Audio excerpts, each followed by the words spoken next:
Oh, sparrows and robins, robins and juncos, juncos and cardinals, cardinals and blue jays, blue jays and woodpeckers. Birds are very much with us these days. Welcome to Podcast 82 of Brain Software with Chris Thompson and I'm Mike Mandel. He's recently become fascinated with gymnastic strength training. The umbrella in his backyard leaves strangely obscene shadows, and he has a very large dictionary. Please welcome to the center of the Hypnoticon, the number 2 man, the 2IC in the world's foremost hypnotic tag team, Chris Polish Power Thompson! Thank you, Mike! Oh, Mike Whatever Mandel. happened to that old tranquility we used to know? Right. Welcome, everybody. We are glad to be back. We're thrilled to be back with Brain Software, episode 82. And 82, it's just a completely nonsense number, which is going to really go along with some of the nonsense conversation we're going to have today, isn't it? Yes, it is, Christopher. Whoa. No, we got a lot of this stuff really comes out. Hey. So let's go. That. We're going to go right into that. But before we do, I just want to pre-frame that this podcast, we're going to talk about a bunch of cool stuff. Triggers, pattern interrupts, and we're going to talk about Pre-suasion, Cialdini's book, Some Things from Pre-suasion. But before we do so, yes, there is this new line that we have been using. It's not that new. Well, it's new for me, and I've been using it with alarming frequency. It's not new. Let's explain the line. The line is, go ahead, give us the line. Whoa, this stuff really comes out. Now, this originated, obviously, when something was spilled. Like, you know, you're pouring dishwashing liquid from a bottle, and all of a sudden it sprays everywhere, and you go, whoa! The lid falls off. This stuff really comes out. Pouring sugar in your coffee. Pouring sugar in the coffee. But Chris and I have extended it to almost everything now. So you're carrying a pile of books, and you drop 2 of them, you go, whoa, this stuff really comes out. And it's getting... It's weird and hilarious. Yeah, it's hilarious to us, and it's essentially pointless to everyone else. So, it's part of making life effortless, enjoyable, and vaguely annoying to other people. So listen, May, Architecture of Hypnosis is sold out. We're coming up to so we're recording. We record is today, April 20. I don't even remember. It's April 22nd, 2017, something like that. Yeah. And the May 8th through 12th Architecture of Hypnosis training, which is the 5-day live training and trial, sold out. And the June training still has, interestingly, space. It's usually sold out by now, too. Yes, it is. But we're not. So if you want to come to the best hypnosis training, live, small group training in the world, we only come to the University of Toronto, St. Michael's College, Brennan Hall. Yeah. And study with us. We only take less than 30 people in the class. Yeah. And June, there's still some space. The reason you should book June now is you'll come out from Monday to Friday. You'll have an absolute blast in the city of Toronto, the world's most cosmopolitan city, the 3rd largest city in North America after LA and New York. And it's a safe, wonderful, clean city, although there's a lot of construction going on right now. And you will have the time of your life studying hypnosis with Chris and I and meeting some of the best friends you'll ever meet from around the world. We have students coming from India. We've had them from Singapore, psychiatrists, doctors. We have a blast in this class. And the reason you should come out for June is because you've already missed May, and we won't be training again in hypnosis until November. So get in while you can, or you'll have to wait till the end of the year. Right. We'll come back a little bit later, and we'll tell you a little bit more about what's involved in the live class and the awesome deal that you get as being part of our online hypnosis academy. That's going to be such fun. Right. All right. So let's dive in here then. We have some discussion as well to give you about the Wellness Academy. We were just shooting a bunch of video. Yeah, you were joking about me having a very large dictionary. The reason we thought of that today because we had a very large dictionary on the table. We were shooting a video. We're doing a relaunch of our Wellness Academy, which I suppose if you go there now, you'll probably find some stuff. MikeMandelHypnosis.com/wellness. Anyway, this started as us creating a 4-week coaching program that was essentially like a live online training. So we would launch it at a point in time. You would join the Wellness Academy. You'd go through the coaching program with us, and on Fridays we would do a live webinar. However, what we found is that some people just want to jump in at their own time. And Mike and I are having a hard time nailing our schedules down to be able to actually do the live portion. Because we're just so wonderfully busy and successful. Whereas something like Facebook now makes it so easy to just provide ongoing coaching and ongoing support. Right. So we've decided to relaunch the Wellness Academy in such a way that anyone can sign up anytime. Right. And we'll be speaking to you all more about that in the near future. Well, let's just back up for a moment, Chris, because I did allude to the fact that the umbrella in your yard casts a horrendously obscene shadow. I'm not going to go into any detail and gross people out, but he has one of these large umbrellas that you put, over a table. Like a picnic table umbrella. Yeah. Well, that's all well and good, and when it's up, it resembles an umbrella, which is what it is. But when it is put down, because there's an added fringe around the top about a foot into it, there's something just so horribly obscene about this thing. I just look at it, and I won't even... Anyway, all right. The less said, the better. Let's just to tie this all in with the dictionary. Let's use the joke about distinctions. So we were talking in the video. We were writing these scripts to put some videos together that are punchy and useful. And I love this script I'm reading that Mike wrote a couple of days ago. And it's talking about how... I wonder if we really need to go there. Yeah, I think we should. No, it's hilarious. So the idea that when you make a fine distinction in any area of life, it can make profound change happen very quickly. So, right. And the joke Mike wrote about is, well, let's say you've suddenly discovered that the dictionary is in alphabetical order. That makes your life way easier. Yeah, because you're not suddenly flipping through page by page right from the beginning. Zoology. Yeah. Zoology. Yeah. I know it's in here somewhere. Yeah. And start at the front and work your way through. So you can use that as an empowering question. What distinction are you going to get today from this podcast that will make a profound change to your life? And that's wonderful. Pre-suasive as well, Chris. So there we go. We'll be talking about Robert Cialdini's pre-suasion in this podcast too. So where do we go next? Okay. You got some amazing emails come in recently. Yeah, we're going to make a habit of throwing these in more often when we get them, because sometimes we just read them, we respond to the person who wrote the email, and then we're done with it. But you know what? Some of them are so good and useful, we should be sharing them with our Brain Software Podcast audience. So here's what we got from Dan. In last podcast, which was about triggers, podcast 81, if you haven't heard it yet, it's pretty funny. Dan sent us an email, and I'm just going to read it here. He said, I was in Hudson's Bay checkout. And this is a store in Canada. It's a Canadian... department store. I was going to say grocery store. I meant department store. So I was in the Hudson's Bay, or the Bay, checkout, and the cashier was having a hard time ringing through a gift card for the woman ahead of me. And the cashier mentioned that the procedures had changed recently, hence her trouble. It was obvious that the cashier was becoming stressed as the line grew. And it was also obvious by the size of the customer behind me and the woman to my side mumbling, if I don't get help the next couple of minutes, I'm leaving. And it was interesting to watch the states of these customers change and escalate with every minute. Eventually, the cashier got help from another employee who fixed the issue, and then it was my turn to check out, and the cashier said, may I help you? I asked them to help out the mumbling customer instead of me. The customer totally de-escalated, calmed down, and initially refused to be helped first. I insisted, saying, it's okay, I'm not in a rush.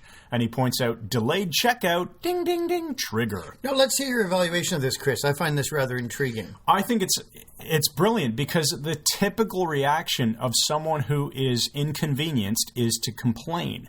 And so by what he actually did here ties nicely in with the next thing we're going to talk about, which is a pattern interrupt. So whenever something happens that is unexpected, it kind of screws up your emotional state in potentially a good way or a bad way. Right. And so what happened is the normal response. People get pissed off. They grumble and they mumble and they groan about problems. And then when this fellow here, Dan, says, well, you know what? I'm not in a rush, so I insist that you go in front of me. All of a sudden, it's like the person who was grumbling has to backpedal. No, I didn't really mean it. It's not a big deal. It's no problem. And it completely de-escalates the situation. Just de-escalated the whole thing. I think that was just magically done, Chris. Thanks, Sean Lennon. You know, I find really interesting here is this is another example of the obvious, which is we do not respond to the world. We don't respond to the world at all. We respond to our internal representation of the world. That's exactly. Right. And so much of... I just saw that film, Arrival, the other day on a plane coming back from Vancouver. Have you seen that? No. It's another one of these alien landing films. But okay. It was actually very cleverly done. And there may be a spoiler in this, so you might want to fast forward. But it was based on the idea of language frames our experience. And that was the fundamental truth in the film, that different languages frame different life experiences, which is kind of interesting when you think about it. Absolutely. And how the alien language framed the alien experiences. And so, in other words, you're responding to your representation through the language you're using. It's the same as saying in the most basic level, oh, I have to do this. Yeah, I get to. I get to do this is a huge difference. I have to carry this laundry upstairs. Well, you got functioning legs. You're not in a wheelchair. You get to carry it Nice upstairs. reframe. Yeah. Power the reframe. Again, it's, responding to what's internal, not what's actually happening. What is our framework? Remember the 3 to 20 million bits of information coming in per second, and our brain's making 1 million neural connections a second, 1 million on average. We are very, very selective in what we are consciously noticing. Yeah. And if we're framing the world as a dark, annoying, and horrible place, guess what? That's what we're going to find. Your comment there about have to, I think that's such a powerful example where whenever we hear people say, I have to now, we usually throw it right back at them and say, well, you have to? What'll happen if you don't? Yeah. Back to the meta And you'll model, discover it's not that they have to, it's that they choose to or they get to, depending on what the situation is. I get to be beaten up by these bullies. No, you choose to because I went through a couple of decades of that as a kid. You're choosing to because you're taking the same path home or you're not doing anything about it. Yeah. Really, it's because you're not doing anything Edged about weapons, it, right? yeah. So, whatever that doing something would be. Did you get beaten up as a kid? No, not be beaten up, but picked on a bit. because you went into psycho rages, didn't you? No, but I didn't get beaten up like you did, but I did get picked on, and I was a skinny little kid, and that's what made me want to start exercising and getting stronger and all that stuff. So anyway, that's a topic for another day, because probably when we... I don't know. When we get into our Wellness Academy relaunch, we can talk more about that stuff. You got another nice email. This one by the pharmacist I found was another fabulous email. Yeah, so one of our online students, John, posted a really great comment in our Hypnosis Academy I thought I would add in here. So he used to work as a pharmacist. Anyway, this is what he read. He says, Mike, you're not only informative, but hilarious. He was speaking about a video on pattern interrupts. Oh. Anyway, he goes on to say, I used to work 12 to 13-hour days as a pharmacist in New Jersey, and this certain night I was beyond exhaustion, like I was most nights. And a patient was giving my technician a hard time about not being able to fill her narcotic prescription early. The customer's end of the conversation started getting loud and nasty. So I proceed to approach the counter, and I purposefully tripped and fell. I made off that I was hurt. Uh-oh. The woman immediately turned empathetic, asking if I was okay, and I played it up big time. She ended up saying goodnight and leaving the pharmacy. I assume without the prescription yet. My tech couldn't stop from laughing. Don't think that I didn't repeat this technique again and again. It always worked so freaking well. Thanks, Mike, for the pattern interrupt idea. That's a brilliant pattern interrupt, and because it's bringing in the empathy, the concern instantly. I mean, you obviously can get really good at pratfalling with a bit of practice. You don't have to take it to the point of, slipping and dashing your head against the edge of the counter and splitting your forehead open to get the full effect. But this is amazing. And it sounds like it was something they returned to with alarming frequency. Absolutely. And since you mentioned earlier pre-suasion, which we will be getting to, this is not pre-suasion because this is something that he is doing to persuade after the problem has already started. Now imagine if he sensed that she was going to be a trouble customer. And he pretended to fall as he approached before the problem even started. Do you think that would have worked just as well? Well, it depends where he falls, right? Like if his head strikes her or something, headbutts her on the way down. My point is simply that he is changing her state. He's interrupting her pattern, whether he's interrupting her actual pattern that he's witnessing or whether he's interrupting a pattern that she is carrying out in her own mind that he hasn't been a witness to yet. He would be interrupting the pattern by pretending to fall. Changing her state. Changing her state. Now, the brilliant thing in this, Chris, that needs to be addressed is when you're doing a pattern interrupt, that's startling, of falling or something. Oh, yeah. You're getting a PGO spike as well. Pons, geniculate body, occiput. So the brain shock, novelty, scrambles. Or surprise. Yeah, shock, novelty, surprise, fear, trepidation. Cartoon characters, whatever it happens to be. Yeah. Hey, very quick. This stuff really comes out. This idea, in this case, the thing that's coming out here is an idea. I wanted to bring this up very quickly. I didn't pre-frame this for you ahead of time at all, but we had an email from one of our online students asking if you can use the REM induction, and we'll explain what that is in a second, on Skype. For hypnotizing somebody on Skype. And my answer was, no, you shouldn't, because the REM induction, which is really an instant induction, it requires you, in this case, to not only touch the subject on their wrist and neck, but to be able to have your fingers in a certain position and to shout at them, sleep! And I told her, no, don't do that on Skype because you just cannot ensure that you're in the right position and you can't touch the person, you can't get the effect. Do you agree? I totally agree with you. Plus, suppose it works. The unlikely thing that the REM induction works over Skype. You suddenly have someone, you've got this word sleep fired past their largely absent critical faculty. And what if they fall out of their chair or something and they're in Hong Kong and you're in New Jersey? Like, how do you deal with this? So I don't do formalized hypnosis on Skype. And I will do some conversational stuff. Yes, exactly. And I'll do mindscaping. But if you were to do formal hypnosis, you would not attempt a shock induction. No, I wouldn't. Skype. It wouldn't make sense. Induction. The REM induction just basically replicates what happens when the pontine tegmentum in the brain shuts down the motor neurons and causes rapid eye movement, a number of other things. We build these things in on purpose because we're back to Clark Hall in 1933. Anything that assumes trans causes trans. Correct. This stuff really comes out. If you want a tutorial on this, visit our website. I don't need one, Chris. Go I to the blog. Go to the blog, and you'll see an ad in the sidebar from our blog that shows you how to get a tutorial on this, which is awesome. Yes. Anyway, that was a quick pattern interrupt of the pattern interrupt discussion. Yes. So let me just interrupt that pattern. Are we now going to move on to the next thing? Yeah, don't do that online. Yeah. So thanks, John. Thanks, John, for that awesome comment about the pattern interrupt. Although mindscaping is a great form of hypnosis that's wonderful for therapists and coaches and so on to use online, generate some extra income. Check out mindscaping at MikeMandelHypnosis.com. All right. Thanks for that commercial. Thank you. All right. So let's talk about the hidden phone in the restaurant. So last time... Oh, man, I'm just going to let you run with this. Yeah. This is one of my finest hours. And now I wonder what he's going to do to me today. So here's... As the actress said to the bishop. Here's the setup. So podcast 81, we talked about how... I think it was as we were recording podcast 80, we were going out for lunch after that. And as we were out at lunch at one of the local restaurants here in Port Perry, you made my iPhone disappear. But it wasn't your hands that made them disappear. It was my mind. Well, you actually did grab the phone without me noticing, but then you handed it off to the waitress. Who was unprepared for it. Who hid the phone behind me. Without knowing she was doing it. And then forgot that she'd done it. So she probably... unconsciously knew she was doing it at the moment, but then she had complete amnesia for the experience. Which was brilliant. So we were explaining how this was done on podcast 81. And let me interject. And I could not resist thinking, I'm going to get him again. So as we're recording, Mike's in his head thinking, I'm going to get him again. So we go out for lunch after podcast 81, and we're cheering about how great the podcast was, and it was fantastic, and... well, my phone disappears again. Different restaurant. And this time, different waitress. Different restaurant, different waitress. And not only this, it was actually quite funny because I was trying to show you something, I think in a Google document, but I couldn't get the Wi-Fi to work or whatever it was.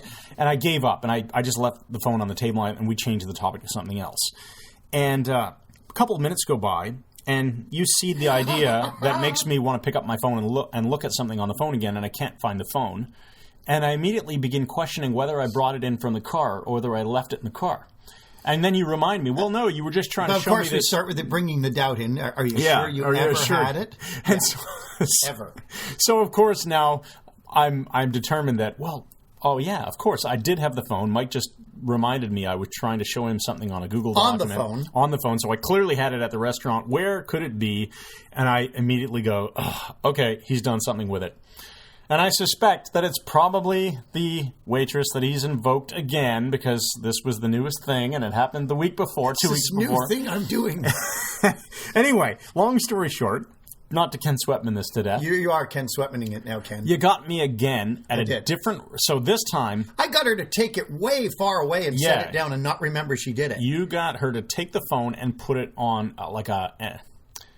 It was like a windowsill, but it was a windowsill between walls with no actual window. It was like an open space sill, if you want to think of it that way. Just absolutely brilliant. Yeah. That's me. And so, how do you want to talk about how you did this? It was all indirect suggestion. Erickson was asked to speak on indirect suggestion at a presentation he was doing. I think it was in Mexico. And this is when before he had the second strain of polio, he could still walk with a cane. And basically, to shorten this from Ken Sweatmaning it, he spoke to the audience and he made all these bizarre gestures about this chair. Here's the one I'm going to sit on. You don't need that one, and you're going to come around. And just talking to the audience, they're looking at him like he's insane. And meanwhile, he set down 2 folded handkerchiefs on the floor in front of 2 chairs. And then he says, I think you all know what to do now. And these 2 women, one in a yellow dress, one in a red dress, stand up in the audience in somnambulistic trances, come up on stage, cross behind him, sit down in these 2 chairs, and he opens the 2 napkins and handkerchiefs. One has a red piece of chalk matching the red dress. One has a yellow piece of and chalk matching the yellow dress. And I love indirect suggestion done with gestures. And so with the waitress, that's how I replicated it. Chris you was were showing me all this. It was a rainy day. And I was gesturing to the door, the window, and saying how much I like rain. And we'd already got your phone involved, so you knew that we'd be coming back to it, I think, unconsciously. Took your phone as I'm talking to her, and you're ordering or something. There was a lot of distraction. It was the usual, so let's just, the same pattern, because we broke this. As soon as you did this, I deconstructed and went, I know how you did it. Alfred again. I'm not saying I can duplicate this, because I'm not Mike Mandel, but I can analyze it and I understand the mechanics of what happened. Thank you. He basically took advantage of the waitress's need to focus on her job at the moment, which was to collect our order, and started bringing up the conversation about how you love the rainy weather. And then, go ahead, you gestured outside. Yeah, I gestured outside with my right hand, and Chris sort of half looked over there, and I picked up his phone with my left hand and handed it to her, even though she had the order pad or whatever in her hand, and she took it from me, and I gestured back with the same hand. I said, the rain, I like it here, I like it this over there. You said, it doesn't matter. I think your exact words were something like, it doesn't matter if it's outside there or over there. Yeah, and as he took the phone, took the orders, and then walked over there and just set it on this ledge and went into the kitchen. And then, Chris, you deconstructed it with her after the fact, just like you did with the other waitress. And they both had lacunas. They had amnesia for having done this. So one was really freaked out. Yeah. So the whole notion here is that by hijacking essentially the 7 plus or minus 2 conscious bits of information that George are Miller. completely dedicated towards taking an order and doing a job. And then, what seems unimportant? Side conversation, chit-chat about the weather, and it's raining out there. It's all background. It doesn't matter if it's raining out there or over there, as he gestures. And the key words is, it doesn't matter. Right. Yeah. And we're backgrounding a lot of this. Fantastic. Now, our time is going really, really quickly, Christopher. So let's get to this pre-suasion stuff. Okay, so we want to talk about... we decided we're going to talk about Robert Cialdini's work again, because probably a few months ago it was. Yeah. You read his new book, Pre-suasion. Not Persuasion, Pre-suasion. Loved everything he's done.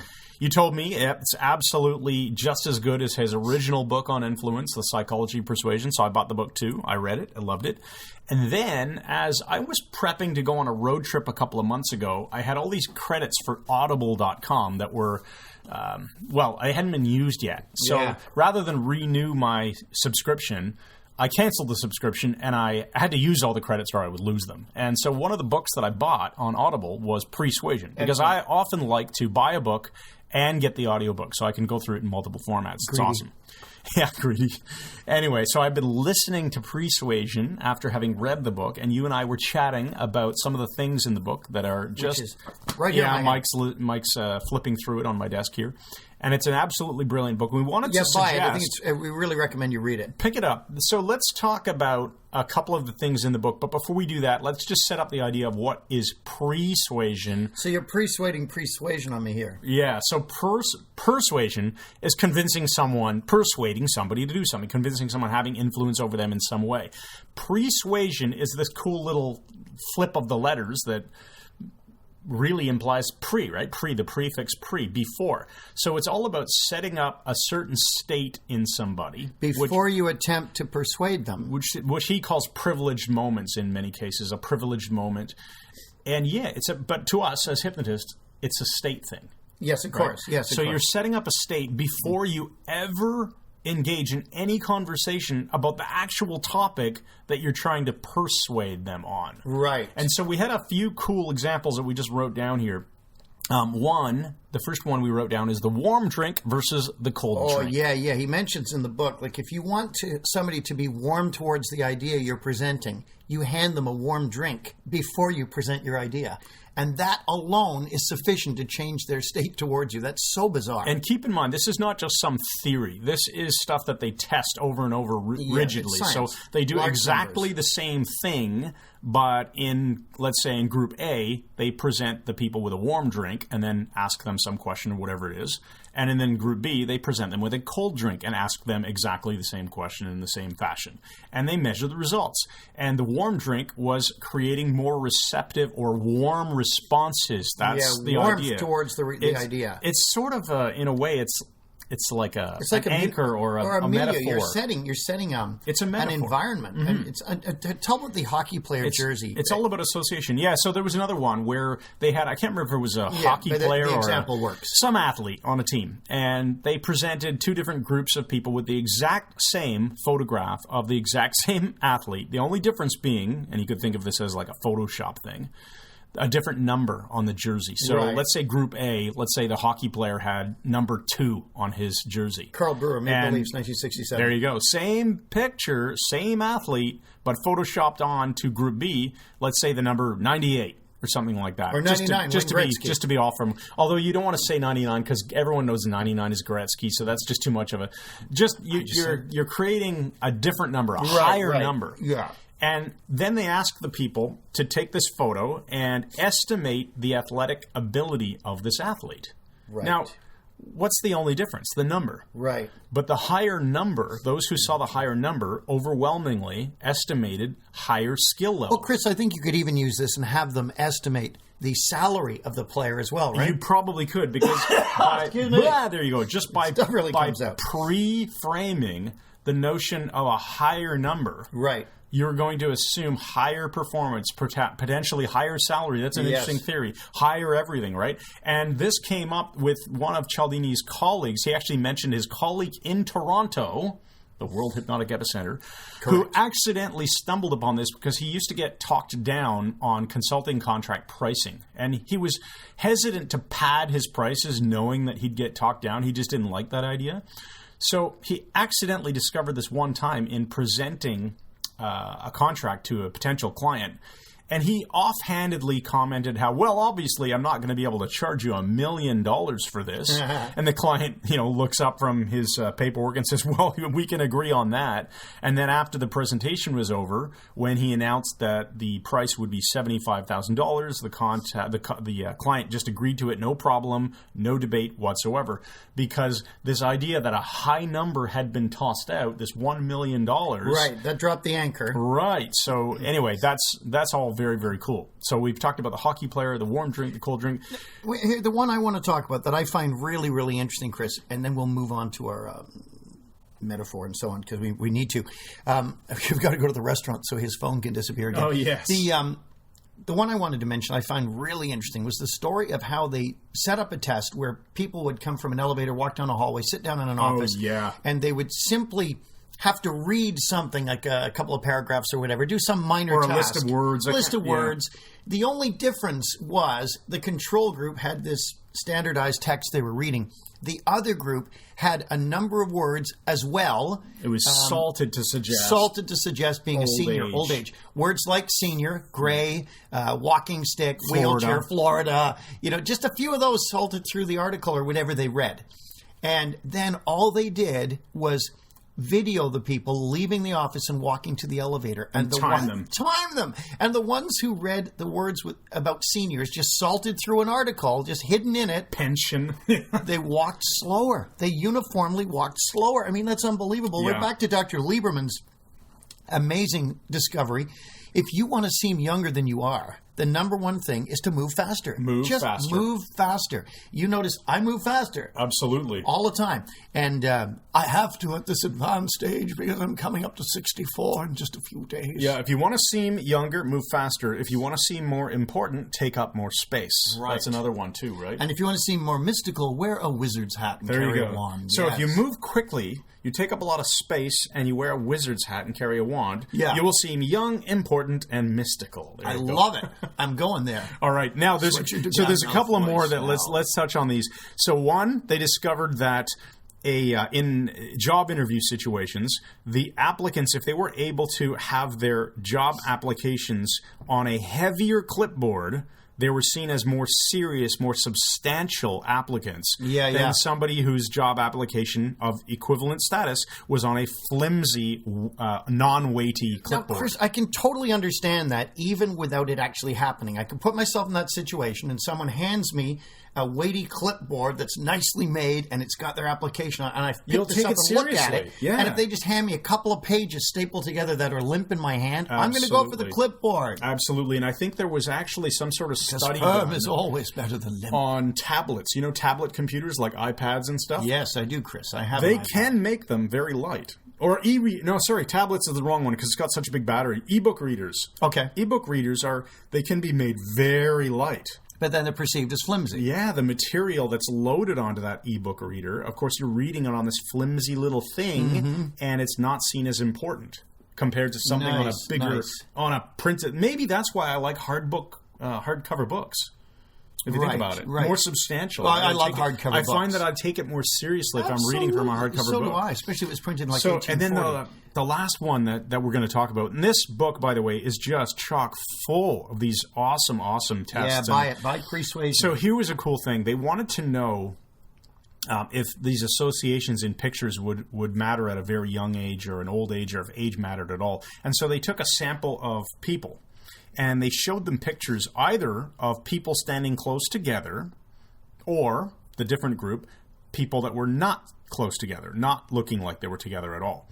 And then they proceeded to accidentally, quote, knock some stuff over off of a table and see if the subjects would involuntarily just get up and help spontaneously, or involuntary is the wrong word, I think. Spontaneously get up and help pick up the stuff that got dropped. And what happened is that the people who saw pictures of people together, the subjects who saw pictures of people together, were much more likely to just jump up and help clean up the mess than the people who saw pictures of Isn't people that far something apart. interesting? Here's the real interesting thing. The subjects were 18-month-old children. Shut the front door. Yeah, they were toddlers. So at this very early age, they've already been indoctrinated, or what's the word I'm looking for here, Mike? Acquainted with the concept that close proximity equals cooperation. I'm sorry, language police have to jump in. Close proximity, Close proximity is repetitively redundant. You're right, it is. It is repetitively redundant, which is also redundant and hilarious. That's right. So that's pretty cool. Anyway. You know, I'm doing a new thing. I'm doing a parrot call in the background. She said something. I just went gerbil.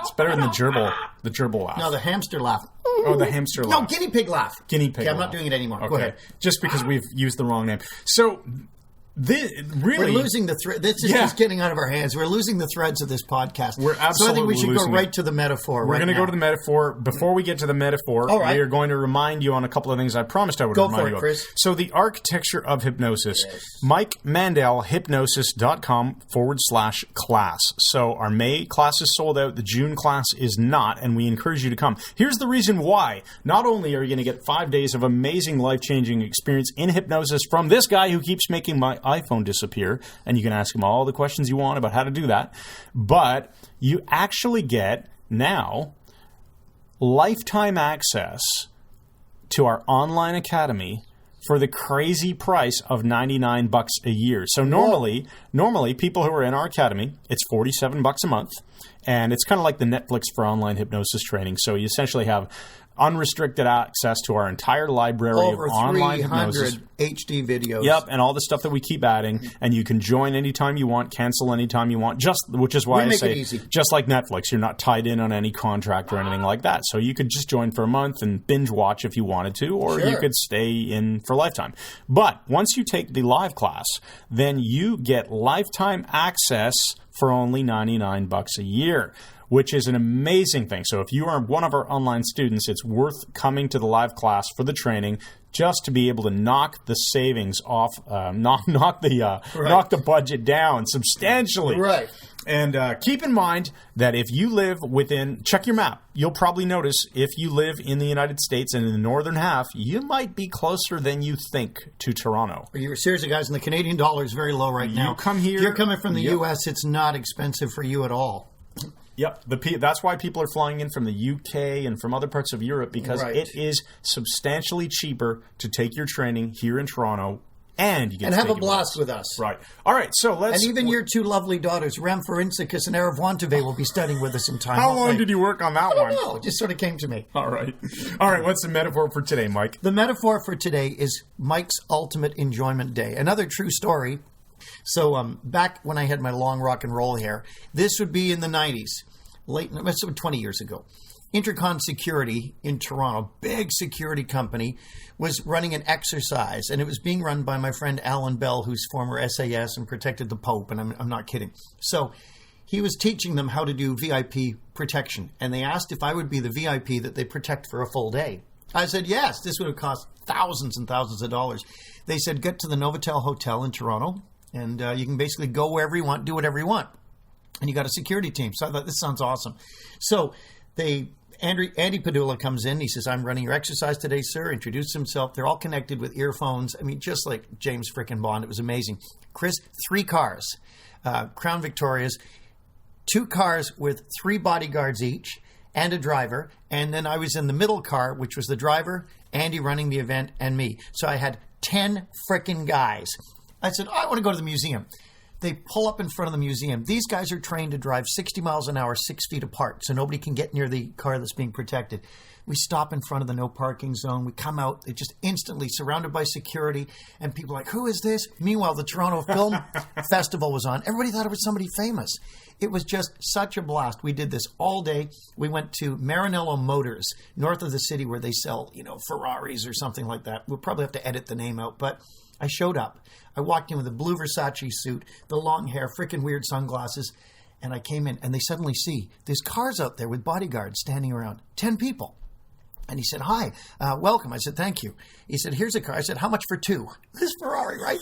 He said, well, here, let me let you sit in it. I said, oh, I never sit in the front seat. He said, oh, I'm sorry. What's your name, sir? I said, no names. I said, I don't even carry ID. He goes, oh, I'm sorry. That was my Prince Charles or something. Anyway, this went on all day. We went to Holt Renfrew, and they were ringing ahead. Someone's coming up the stairs, and the 2 rings of security. I had a blast. But you know what, buddy? It was stifling. At the end of the day, I got home. I said to Heather, I would never want to do this in real life. I felt stifled and overwhelmed, and it was fun for a blast. But the ultimate enjoyment day can only be done once. Thanks, everybody, for listening to Brain Software with Mike Mandel, and I'm Chris Thompson. That was episode 82. We hope you enjoyed it. Yes. We've got more stuff coming at you. We would love to include your emails and comments in our podcast, just as we did with Dan and John's comments here. So send us your comments, and we'd be happy to read them in our next episode. We've got lots coming. Send us your ideas and stuff you want us to talk about, and make sure you visit MikeMandelHypnosis.com/class to attend our live training coming up in June. Thanks again, guys. And good night! There's a whole new way of living coming at you, going strong. Put yourself behind a Pepsi. If you're living, you'll be long. You've got a lot to live, and Pepsi's got a lot to give. What the heck was that?